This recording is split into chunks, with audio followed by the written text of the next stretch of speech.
The content of the document is about a person seeking advice on dealing with guilt trips from their parents during the holidays. Today on the show, sorting through your stickiest holiday problems, from parents who guilt trip to rude relatives to what to do about unnecessary gift giving. It's that oh-so-special time of year, and this is Dear Life Kit from NPR. Dear Life Kit. Dear Life Kit. Dear Life Kit. Dear Life Kit, I have a question for you. This is Dear Life Kit from NPR.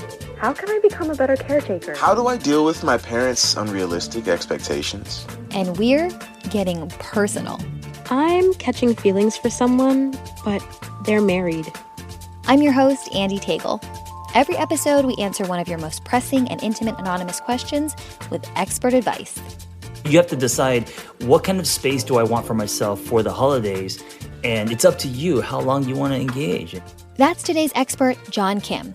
John is a licensed therapist, life coach, and host of The Angry Therapist, a podcast he uses to deliver self-help in a shot glass. Today, we're excited to have our favorite angry therapist here to help us keep our cool this holiday season. Stay tuned. Okay, John, here's our first question. Dear Life Kit, our group of really close friends have been getting each other gifts for years. Since we live in different cities and don't know one another's taste that well anymore, the gifts we tend to get are bad. We mean well, but we've all changed a lot. At this point, I'd rather they keep the money and treat themselves to something nice instead. Do we have to keep doing this every year to not hurt one another's feelings? Signed, Friendly Finances. Okay, so this sounds like a case of the ugly Christmas sweater, John. Yes. What can these close friends do? You know, in a case like this, you definitely don't want to hurt anyone's feelings, but Right. This also seems like a super wasteful tradition. What are your thoughts? Yeah, as a therapist, I'm trained to look deeper. And I think this is a great exercise for this person to be open and communicate with their friends and just say, hey, I'm not feeling this anymore. Let's do something different. Or she or he can say, let's limit it to like $10, or let's do something fun and kind of switch it. But I think the value here is for her to stop doing something that she doesn't like doing and actually express herself, her truth, you know? And she may be surprised that everyone else feels the same way, just they're all scared to stop this tradition. Yeah. Money can be such a sensitive topic, especially among friends. Any other thoughts on how we can navigate talking money with our closest friends? When it comes to money, I mean, depending on what like her relationship with money is, but I like that the spirit of gift giving is less about money and more about fun. So coming up with some kind of game where it becomes fun again, you know? And because they've moved on, they live in different cities, and I think the friendship has faded a little bit. So just kind of giving these random gifts when they don't know each other that well anymore, I think is holding on to the past. That's what it is, you know? Right, in a way that we don't need to. I like that. So I'm hearing like, you know, be creative, have some fun with it. Don't do it just for the sake of doing it. Nobody else needs more tchotchkes in their house just because. Yes, and I would say once this person does this, take a black light to the rest of your life and ask if you're doing a version of this and not speaking up in other areas, because chances are you are. Oof, that is a lot of work for the holiday season. Yes, it is a lot of work. Sprint. Okay, question number 2. Dear Life Kit, I'm single and my parents keep guilt-tripping me into using all my vacation time on visiting them for the holidays. I love my parents, but my only vacation time is Christmas and New Year's, and I have other things I want to do with my time off.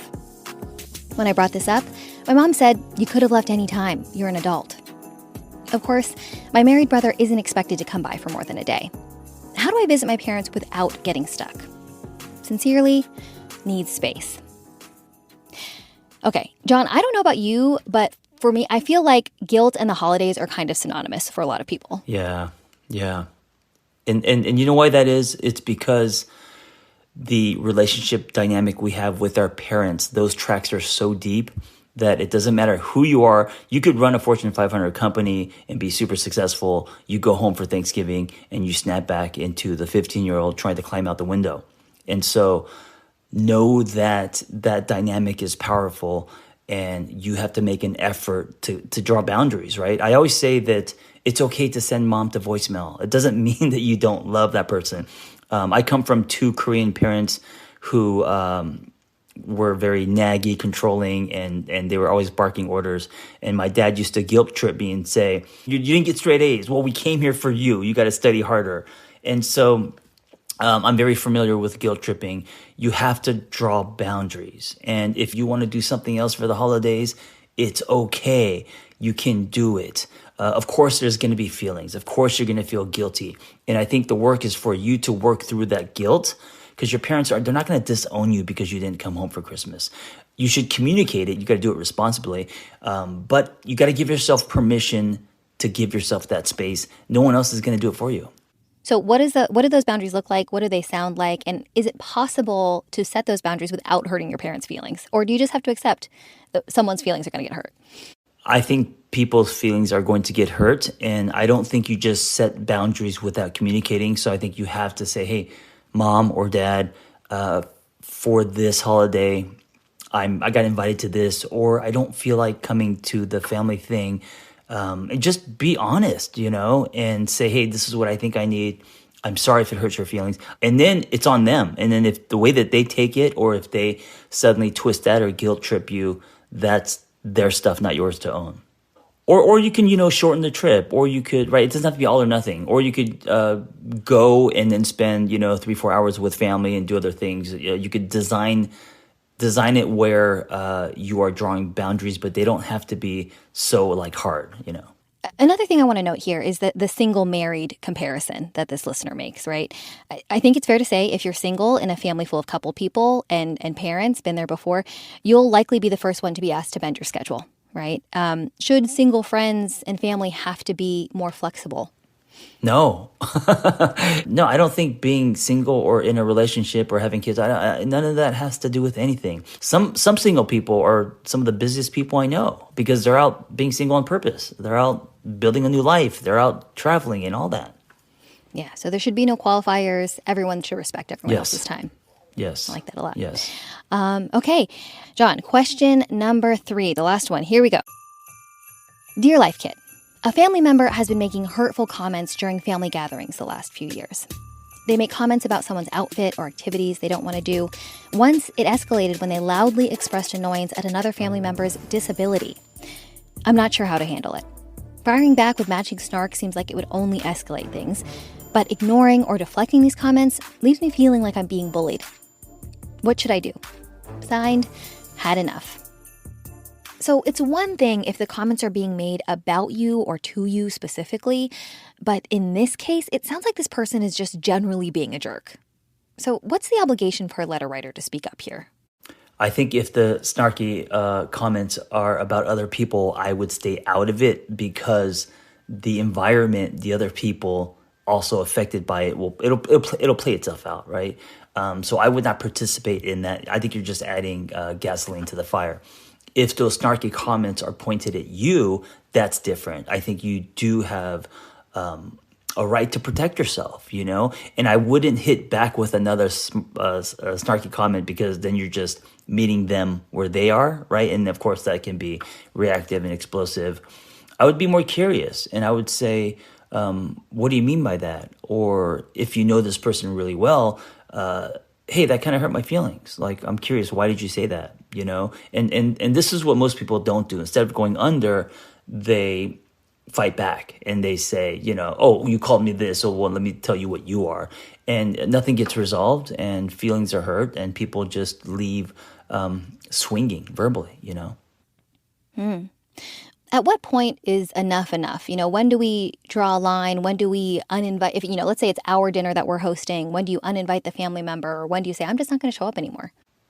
That's a really great question. I think if the space gets toxic, right? If it gets, and it doesn't have to get to the level of people throwing chairs, but if in this case, if it's mean-spirited, right? So you have to decide what kind of space do I want for myself for the holidays? And if it's not your place, then you should excuse yourself, right? If it is your place, there should be rules, and you should let people know, hey, there isn't going to be character assassination. There isn't going to be things that hurt people's feelings. We're going to have a good time. You should kind of set the tone and the rules because it's your house. Yeah.